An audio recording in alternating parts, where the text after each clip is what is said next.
What do you get when you combine the squishy discipline of cross-cultural studies with the numbers-driven approach of marketing? Our next guest is here to tell us about this unlikely marriage.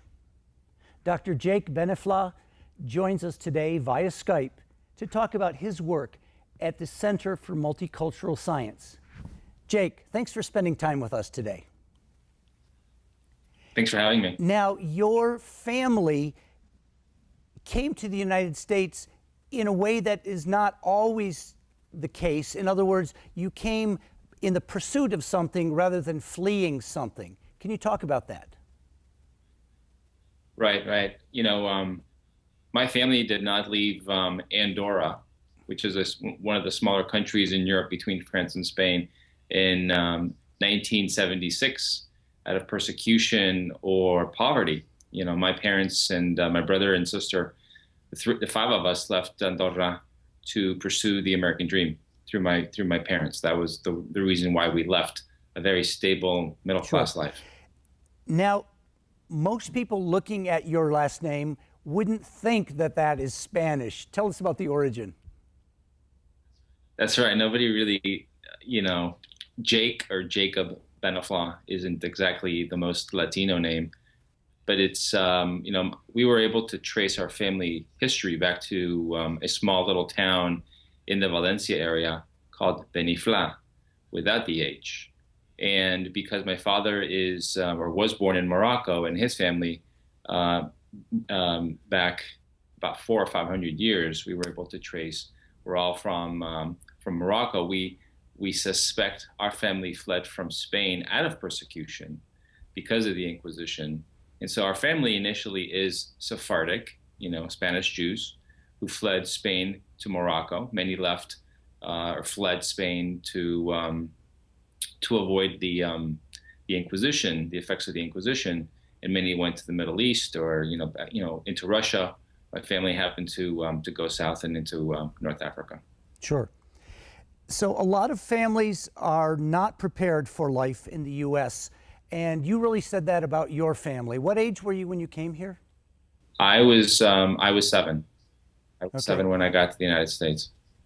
Talk about that challenge. You talked about acculturative stress. What does that mean? You know, nothing can prepare you for a new culture until you get there. And, you know, one of the things that, you know, as I was mentioning to you in the previous conversation in Western Michigan, was that when my father was passing away and I was finishing up my dissertation, I said, Dad, you know, would you have done anything differently? And he said, you know, I wouldn't have come to the United States because of the stress. And as I was doing research on acculturation, I kind of put the two and two together. And what acculturative stress refers to is the kind of stress that immigrants undergo in adjusting to a new culture.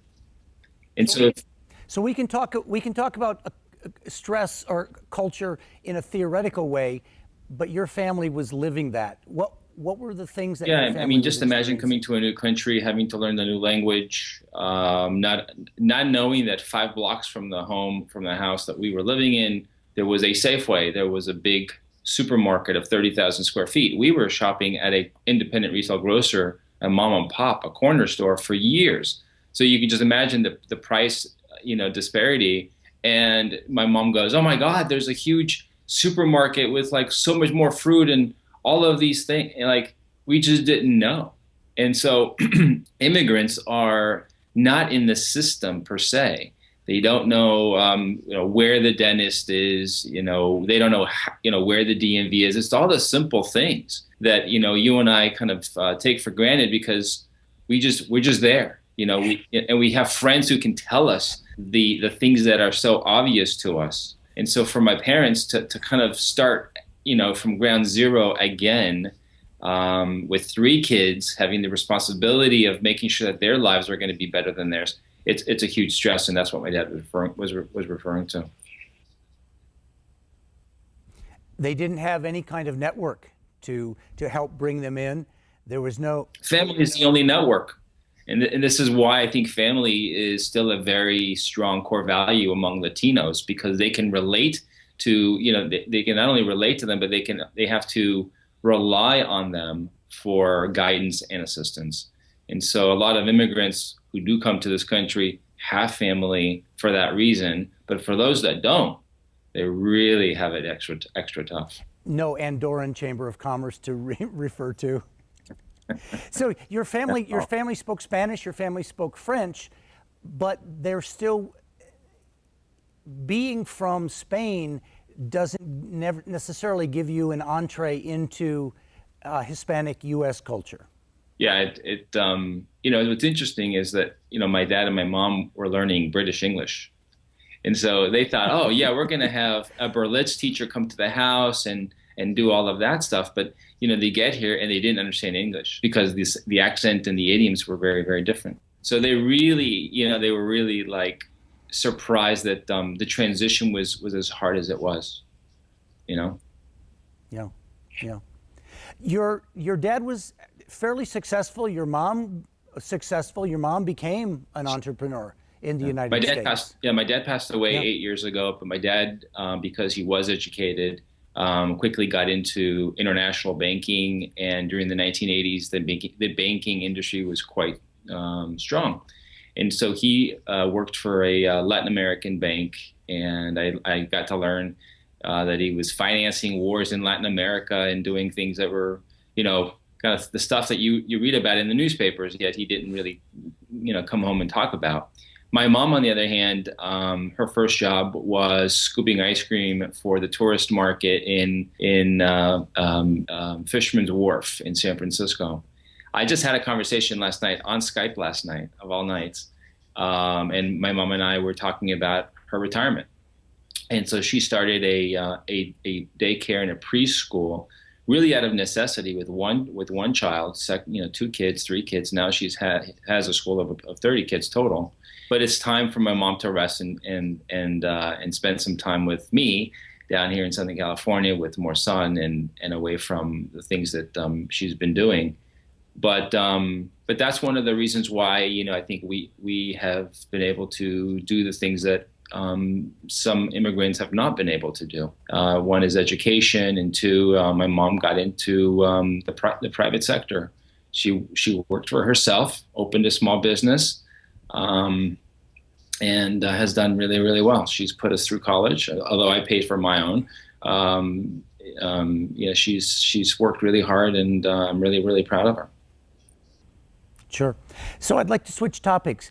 You created the Center for Multicultural Science. What is the mission of that? As a doctoral student, I was doing a lot of research around acculturation. And one of the things that I wanted to do was understand everything that was published in marketing to Hispanics for as far back as I could go.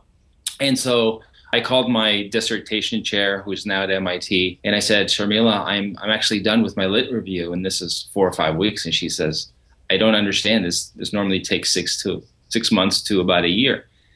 There was a gap in the literature that is troublesome. There were only 42 papers that I could trace in the last 30 years, from 1980 to 2006, 26 years.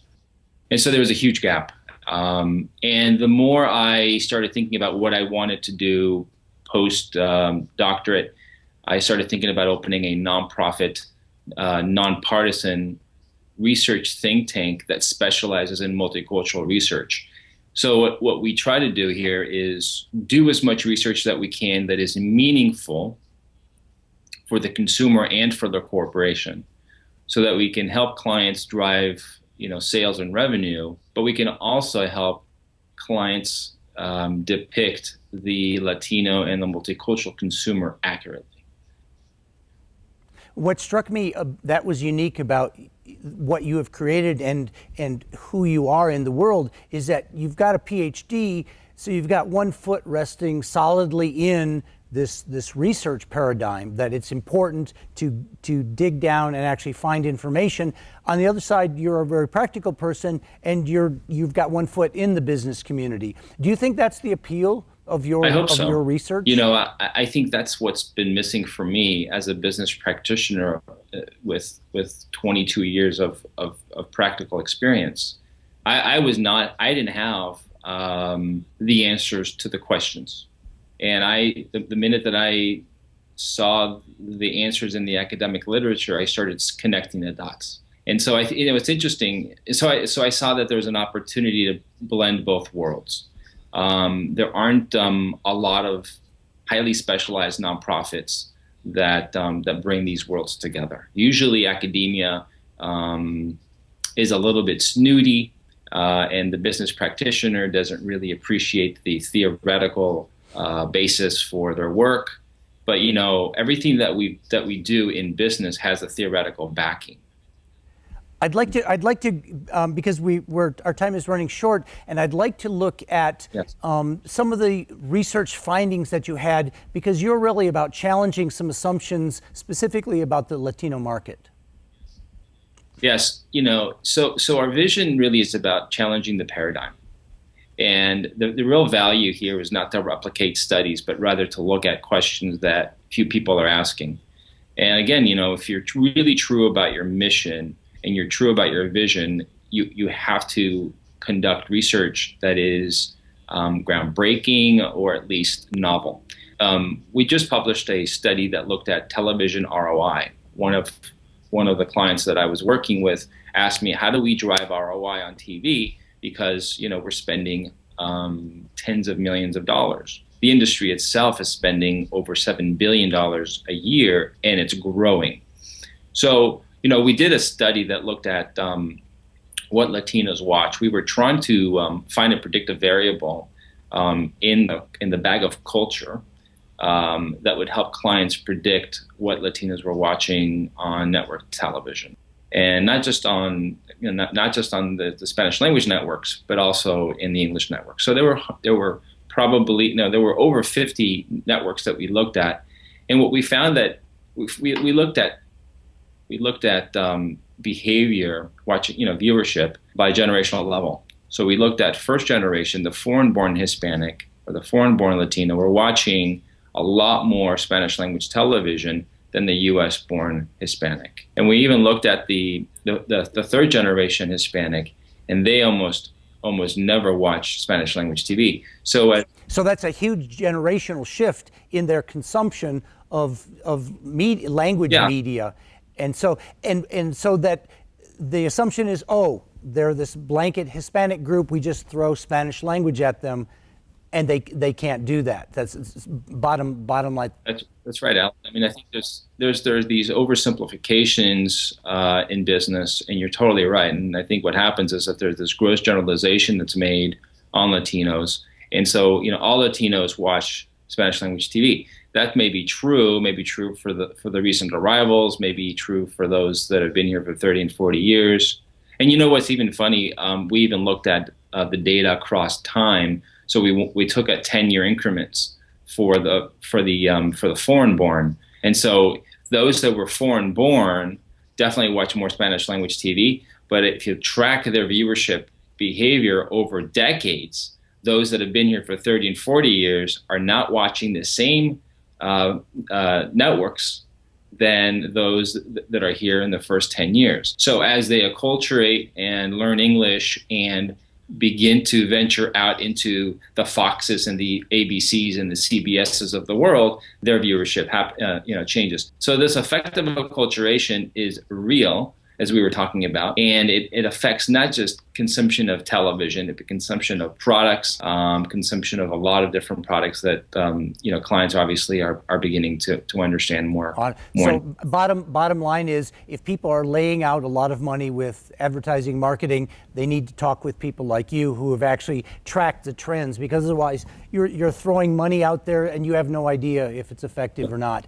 We have to wrap up in just a moment, but I wanted to go back to this really touching story about your dad and culture, because as you saw your dad was getting feeble, you were not close to finishing your PhD, but you knew that your dad was really proud of you.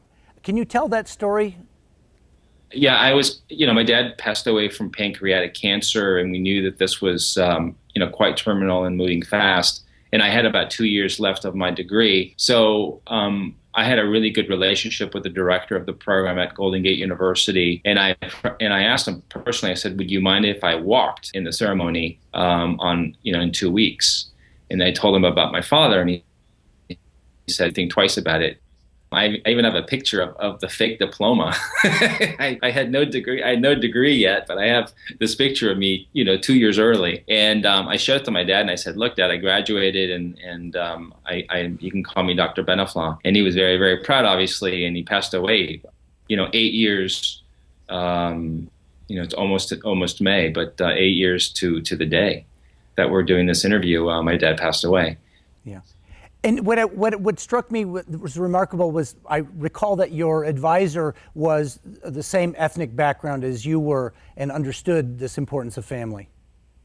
Yeah, my father was born in Morocco, and my director of the program was from Morocco as well, and this is why he and I saw a lot of things eye to eye, and it was a very touching moment, really. I mean, I think for him to do that, it's kind of unheard of to let someone walk. But under the circumstances, it was quite fitting. It was a gesture that I'll never forget. And reminds us that in other places the rules are a little bit more flexible than maybe in Euro-American circles.